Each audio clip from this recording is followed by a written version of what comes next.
is lungdar veng hlum ko san upa f chal ming thanga te chung koin choi moi nan ran nan pe a tu na hian ruai tiền mo khai hey che don chiang ni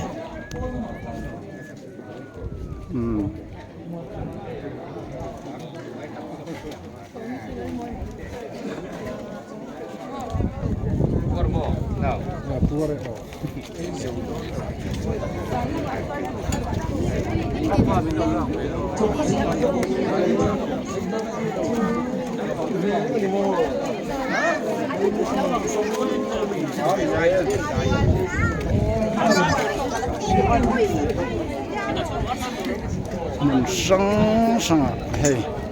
ruồi kan che mút mút don ani sak lampang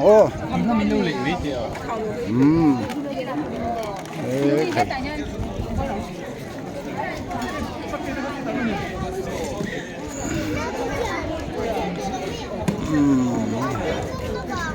nó hiện rồi cần sẽ mấy cái này làm rồi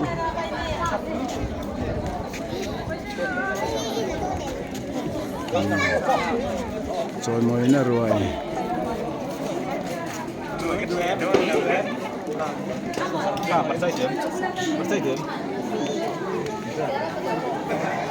ê nó kia là chuôn cần văng aiอย่างchâu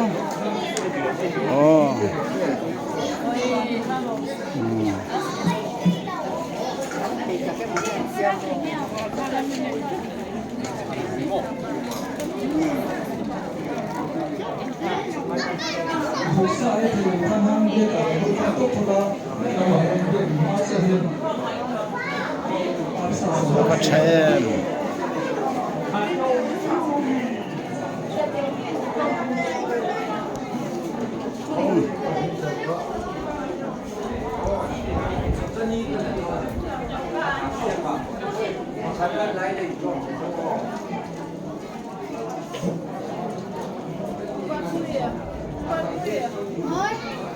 puarte vale turo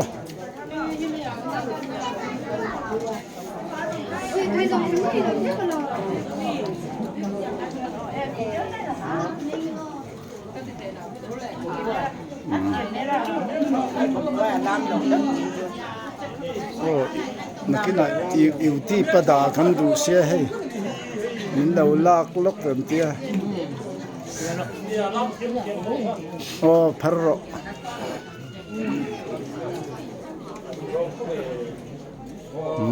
tua đây bên này tụi ô bán xe lối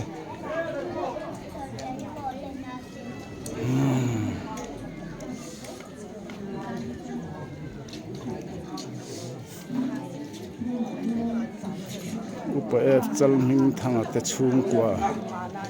is lungdar veng hlenin choi moina in siama tuna hian ruai an che mek ani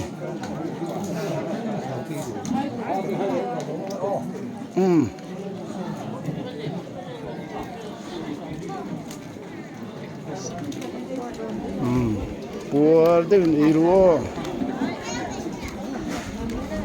khai lam na saboka ei chu ro nim noi chun na tur ka get po na kun da ni kut sil na po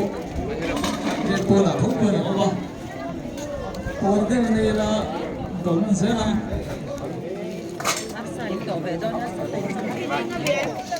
tu na hian cho